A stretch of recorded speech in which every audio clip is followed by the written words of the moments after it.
যারা সুদ খায়, সুদ খাওয়া অবস্থায় যদি তাদের মরণ হয়, আহারে আমি আপনি ওই মৃত ব্যক্তিটাকে কবরে রেখে আসলাম, ওই ব্যক্তি পেটের মধ্যে বিশাল বড় বড় সাপ একদিক দিয়ে, অন্য দিক দিয়ে ওই লোকটা রক্তের নদীর মধ্যে কিয়ামত পর্যন্ত সাঁতার কাটবে। সহিহ বুখারী 2085 নম্বর হাদিস। আন সামুরাত ইবনে জুনদুব রাদিয়াল্লাহু তাআলা আনহু قال قال رسول الله صلى الله عليه وسلم।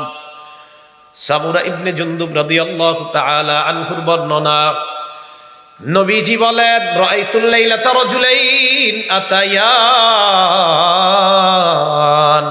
রাতের বেলা দুই ব্যক্তিকে দেখলাম আমার কাছে আসছে। ফাখরাজানি ইলা আরদিন মুকদ্দাসা, আমাকে একটা পবিত্র ভূমির মধ্যে নিয়ে যায়। ফানতালাকনা হাত্তা আতাইনা আলা নাহরিম মিন দাম, নবীজি বলেন চলতে চলতে একটা নদীর কাছে গেলাম, নদীর মধ্যে তাকিয়ে দেখি রক্ত।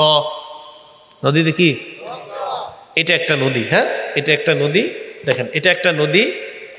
নবীজি বলেন ফিহি রাজুলুন কাইমুন, নদীর মাঝখানে দেখি এক ব্যক্তি দাঁড়িয়ে আছে, নদীর মাঝখানে। ওয়ালা ওয়াসতিন নাহরি রাজুলুন বাইনা ইয়াদাইহি হিজারা, নদীর কিনারায় এক ব্যক্তি দাঁড়িয়ে আছে, তার পাশে আশেপাশে অনেকগুলা পাথর।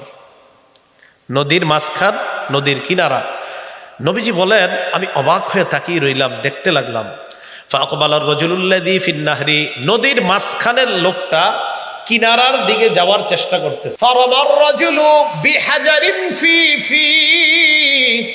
মাঝের লোকটা যখন কিনারার দিকে রওনা করে, কিনারা থেকে ওই লোকটা পাথর উঠায় তার মুখ বরাবর মারে। নবীজি বলেন আমি যখন দেখলাম পাথর তার মুখে লাগে, রদ্দাহু হাইসু কানা, ওই লোকটা পাথরের আঘাতে আবার আগের জায়গায় চলে যায়। কে? ওই মাঝখানের লোকটা। রাসূল সাল্লাল্লাহু আলাইহি সাল্লাম বলেন কুল্লামা জাআ লিয়াখরুজা, যতবার লোকটা বের হতে চায়, রমা বিহাজারিন ফিহি, ততবার তার মুখে পাথর মারে। ইয়ারজিউ হাইসু কানা, ততবার আবার মাঝখানে চলে যায়।